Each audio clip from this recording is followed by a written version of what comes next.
په دې کې هیڅ شک نشته چې قرآن کریم د انسانیت لپاره د هدایت یو ستر کتاب ده.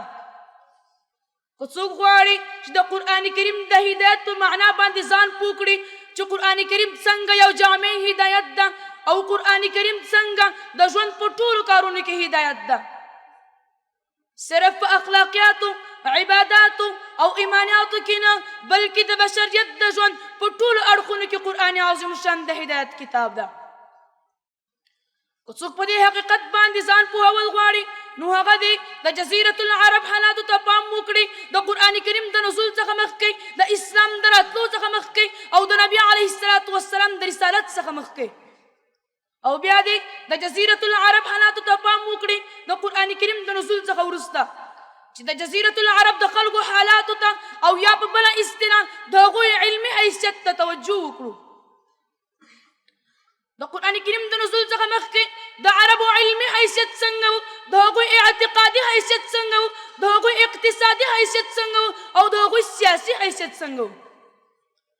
محترمو السامعینو، د قرآن کریم د نزول څخه مخکې د عربو علمي حیثیت، د عربو ټولنه یوه جاهله ټولنه وه، یوه ناپوهه ټولنه وه. الله رب العزت خپله په قرآن عظیم الشان کې فرمایي افحکم الجاهلیة یبغون، او په بل ځای کې الله تعالی ورته اشاره کړې ده ولا تبرجن تبرج الجاهلیة الاولى. د جزیرة العرب خلک تمدن او پرمختګ له نظره او د علمي حیثیت له اندازې یوه جاهله ټولنه وه. محترمو السامعینو، د قرآن کریم د نزول څخه مخکې د عربو اعتقادي حالت، د جزیرة العرب خلک مشرکین وو، دوی د بتانو عبادت کوو. په مکه مکرمه کې 360 بتان جوړ کړي وو او د هغو عبادت یې کوو. ان تر دې پورې د دوی اعتقادي حالت خراب وو چې خپلو لاسونو باندې به یې بتان جوړول او بیا به یې د هغو عبادت کوو. عمر رضی الله تعالی عنه یو وخت دیوا ته تکیه کړې وه، په سوچ کې وو، په دې وخت کې یې وژړل. صحابه کرامو ځینې پوښتنه وکړه چې عمره ولې ژاړې؟ عمر رضی الله تعالی عنه ورته وویل چې ما ته د جاهلیت وخت را په یاد شو. جاهلیت په وخت کې زه په سفر باندې لاړم او ما د ځان لپاره د خرما څخه یو پت جوړ کړ او ما د هغې عبادت کو. چې کله ما باندې لوږه راغله زه ډېر وږی شوم نو ما هغه بت وخوړه. ما ته په دې باندې ژړا راځي چې موږ څومره ډېر جاهله ولو.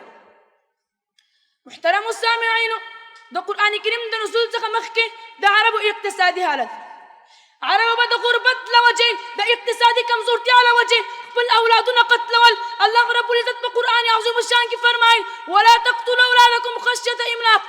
اما کله چې اسلام راځي د هغوی اقتصادي حالت تغییر کوي او فقر له منځه ځي. د عمر رضی الله تعالی عنه په زمانه کې به چې کوم ماشوم پیدا شو، عمر رضی الله تعالی عنه به ورته ویل چې ما ته یې راولئ چې زه ورته معاش مقرر کړم.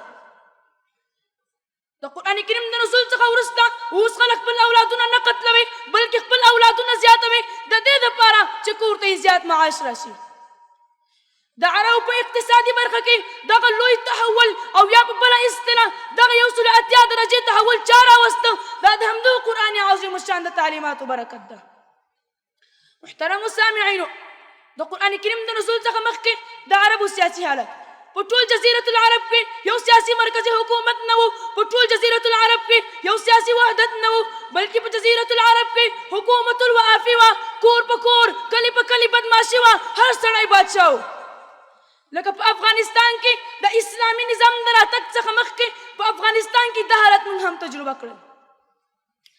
د دوی سیاسي حالت تر دې ځایه پورې رسېدلی و چې الله رب العزت خپله په قرآن عظیم الشان کې دې واقعیت ته داسې اشاره کوي واذکروا نعمة الله علیکم اذ کنتم اعداء فالف بین قلوبکم.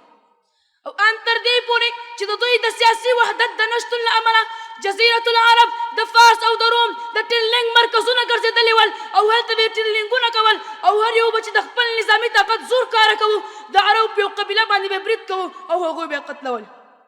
نو فلهذا که څوک غواړي چې خپله ټولنه اصلاح کړي، خپله جامعه اصلاح کړي او خپله کورنۍ اصلاح کړي، نو هغه ته پکار ده چې د قرآن عظیم الشان تعلیماتو ته توجه وکړي او هغه په خپل ژوند او ټولنه کې عملي کړي. واخر دعوانا ان الحمد لله رب العالمين.